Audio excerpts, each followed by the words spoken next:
Have you ever felt like your life is completely stuck? Like you're putting in all the effort, doing everything right, working hard, praying faithfully, and yet nothing, absolutely nothing, seems to be moving forward. You're not alone in that feeling. In fact, you're in very good company. Maybe you've been applying to jobs for months, sending out resume after resume, going to interview after interview, and all you keep hearing is no, or worse, complete silence. The rejection emails pile up, and you start to wonder if anyone even sees your potential, if anyone recognizes the gifts and talents you have to offer. Or perhaps you're single and you've been praying for a godly relationship, watching everyone around you get engaged, get married, start families, while you're still waiting. You're still sitting alone at the coffee shop, still the third wheel at gatherings, still wondering when your season will come. Maybe you started a business with such high hopes and big dreams, but the customers aren't coming, the revenue isn't flowing, the breakthrough you expected hasn't happened. You're looking at your bank account with anxiety, wondering if you made a terrible mistake, questioning whether you heard God correctly. The days turn into weeks, the weeks turn into months, the months turn into years, and you're still in the same place, feeling like time is slipping through your fingers while your dreams remain just out of reach. The calendar keeps moving, but your circumstances don't seem to be changing at all. So you pray. You pray desperately, earnestly, with tears streaming down your face in the early morning hours when no one else is watching. You pour your heart out to God, asking Him why, asking Him how much longer, asking Him if He's even listening to your prayers. It feels like being stuck in traffic when you have somewhere important to be. You can see where you want to go, you know the destination, but you're just sitting there, motionless, frustrated, watching the clock tick by, feeling completely powerless to change your situation. Time moves differently when you're waiting. Every minute feels like an hour. Every hour feels like a day. Every day feels like a week. The waiting becomes almost unbearable, and you start to wonder if what you're hoping for will ever actually happen, or if you're just fooling yourself. You look at your vision board, at all those dreams and goals you wrote down with such faith and excitement. You touch the pictures of what you're believing for, and there's this painful gap between where you are and where you want to be. The distance feels impossible to cross. You send the text message and wait for a response. You see the read receipt, but no reply comes. Even in our instant communication world, we're still waiting. Waiting for answers, waiting for responses, waiting for someone to acknowledge that we matter, that we're seen, that we're not forgotten. Let me tell you about a man who understood waiting in a way most of us can't even imagine. His name was Joseph, and his story is found in the book of Genesis. When we meet him in this part of his journey, he's sitting in a dark, cold prison cell in Egypt, with stone walls surrounding him and chains on his wrists. But Joseph's nightmare didn't start in that prison. It started years earlier when his own brothers, his own flesh and blood, betrayed him out of jealousy. They saw him coming in his colorful coat, the coat their father had given him as a sign of favor, and their hatred boiled over. They grabbed him, stripped off that beautiful coat, and threw him into a pit. Then, as if that wasn't cruel enough, they sold him to slave traders for 20 pieces of silver. They sold their own brother like he was nothing more than property, like his life had no value at all. Joseph ended up in Egypt, far from home, far from everything he knew, serving in the household of a man named Potiphar. And here's what's remarkable. Even as a slave, even in circumstances he never chose, Joseph remained faithful. He worked with integrity, he served with excellence, and God blessed everything he touched. But then another injustice came. Potiphar's wife tried to seduce him day after day, and Joseph refused every single time. He chose integrity over temptation, righteousness over sin, even though no one would have known. He did the right thing when it would have been so easy to do the wrong thing. And what did his integrity get him? False accusations. Potiphar's wife lied about him, claimed he had attacked her, used his own garment as false evidence against him. Joseph did everything right, and yet everything went wrong. Sometimes doing the right thing leads to the wrong outcome, at least in the short term. So Joseph was thrown into prison, not because he did something wrong, but because he did something right. Not because he was guilty, but because he was righteous. He was punished for his purity, imprisoned for his integrity, locked away for his loyalty to God. How unfair is that? Imagine being Joseph in that moment, sitting in that dark prison cell, completely alone, betrayed by his brothers, falsely accused by his master's wife, forgotten by everyone who knew him. Everything he had done right had somehow led him to this dark, hopeless place. And then came the worst part, the waiting. Day after day after day in that cell, watching the shadows move across the wall as the sun rose and set, marking time in a place where time seemed to stand still, wondering if anyone remembered him, if anyone cared, if he would ever see freedom again. Then one day, 2 new prisoners arrived, Pharaoh's cupbearer and baker. They had offended the king and were thrown into the same prison where Joseph was held. And even in prison, even in his own suffering, Joseph noticed when others were suffering too. That's the kind of man he was. He saw their troubled faces one morning and asked them what was wrong. Even in his own pain, he had compassion for the pain of others. Even in his own darkness, he was willing to be a light for someone else. That's what faithfulness looks like even when life isn't fair. The cupbearer told Joseph about a dream he'd had, a strange dream about a vine with 3 branches, grapes, and Pharaoh's cup. It was confusing, troubling, and he didn't know what it meant. God gave Joseph the interpretation of the dream. Even in prison, God's presence and God's gift were still operating in Joseph's life. Joseph told the cupbearer the good news. In 3 days, Pharaoh will lift up your head and restore you to your position. You'll be serving Pharaoh again, pouring his wine back in the palace. Then the baker, hearing this positive interpretation, eagerly leaned forward to share his dream too.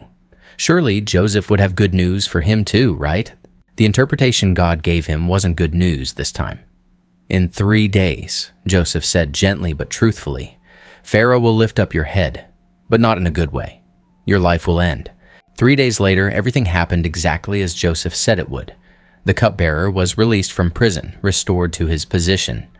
The prophecy was fulfilled. As the cupbearer was leaving, Joseph called out to him with a desperate plea.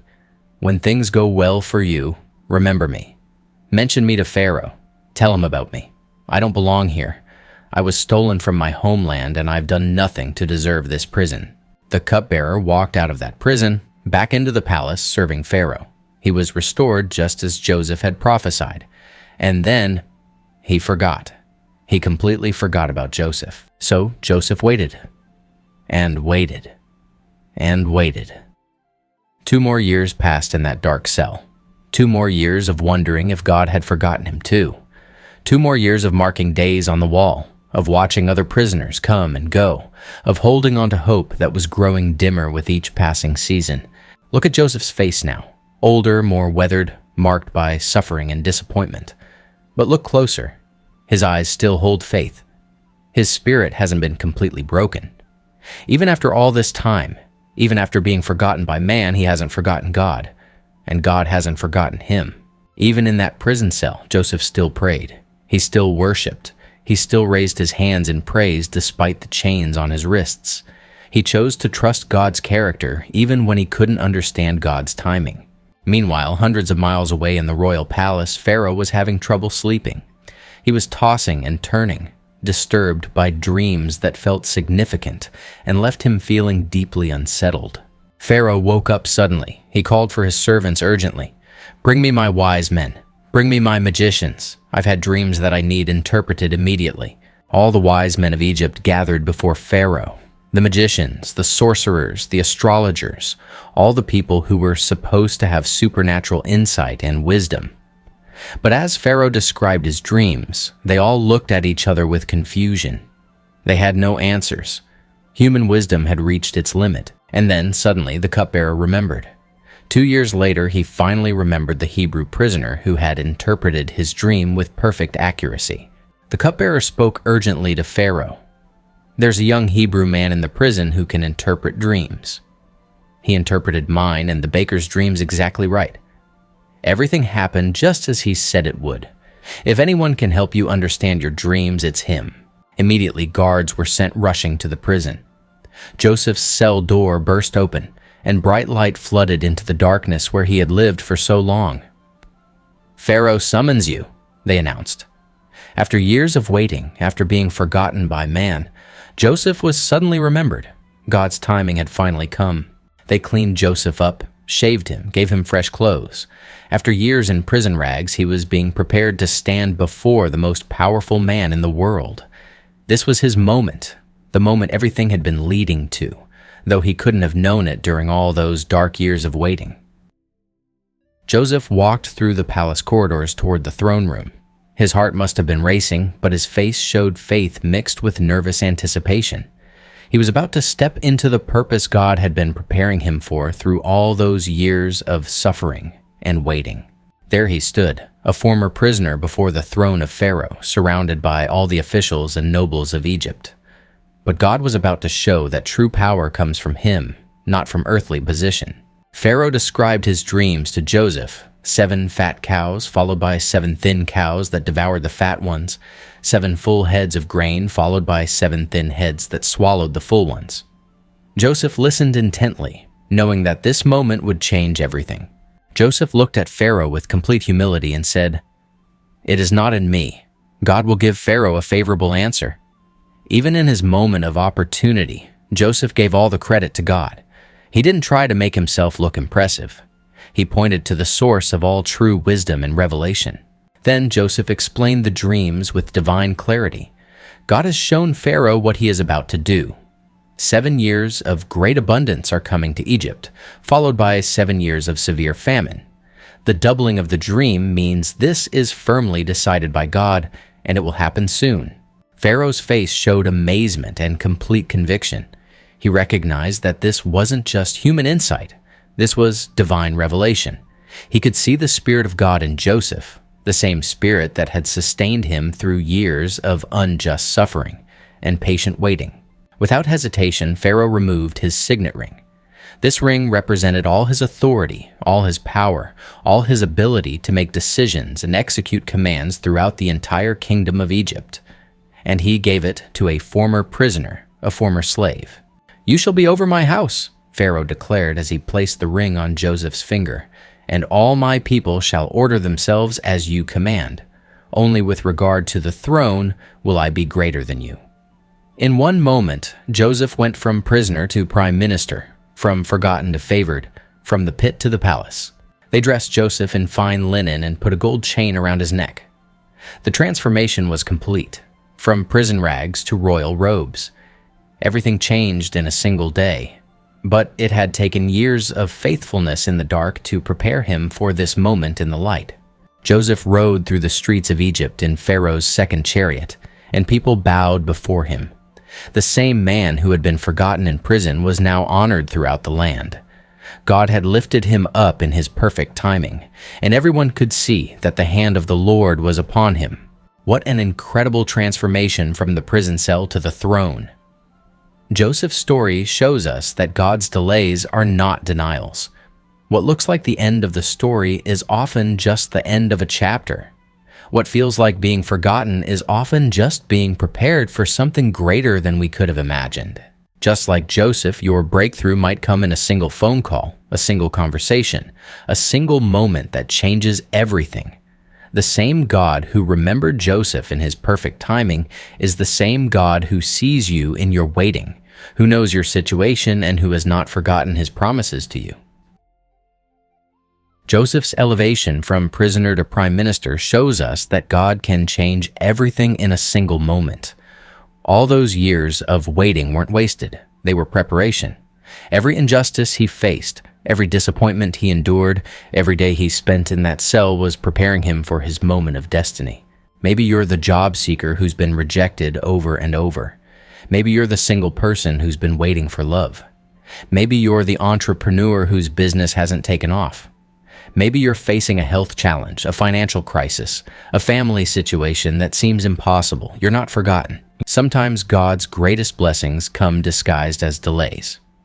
Sometimes what feels like a no is actually a not yet. Sometimes what looks like a closed door is God protecting you from something that wasn't meant for you, while He prepares something better. The Bible says in Psalm 27:14, "Wait on the Lord, be of good courage, and He shall strengthen your heart." Wait, I say, on the Lord. Waiting isn't passive. It's active trust. It's choosing to believe God's character even when you can't understand his timing. Joseph eventually saw his family again. He was reunited with his father, he forgave his brothers, and he understood that what they meant for evil, God meant for good. His story came full circle, and he could see God's hand in every chapter, even the painful ones. Your phone is going to ring, your email is going to chime, your door is going to open, your test results are going to come back, your situation is going to change, and when it does, you're going to remember this moment, this message, and you're going to know that God was faithful all along. Release your burdens to God. Let go of the timeline you've created in your mind. Stop trying to figure out how and when and where, and simply trust the one who holds your future in his hands. He knows what he's doing, even when you don't understand what he's doing. God has a ring of authority waiting for you, just like he had for Joseph. And when it comes, when you're walking in your purpose like Joseph walked in the palace, you're going to understand why you had to wait. You're going to see that God's timing was perfect. One day soon, you're going to be standing on your mountain of victory, looking back at this valley of waiting, and you're going to praise God for his faithfulness. You're going to see how every delay was divine, how every detour was purposeful, how every difficulty was preparation. So receive this word today. God has not forgotten you. Your breakthrough is coming. Your miracle is on the way. Your season of favor is approaching. Keep believing, keep trusting, keep hoping. Your story is not over. It's just beginning.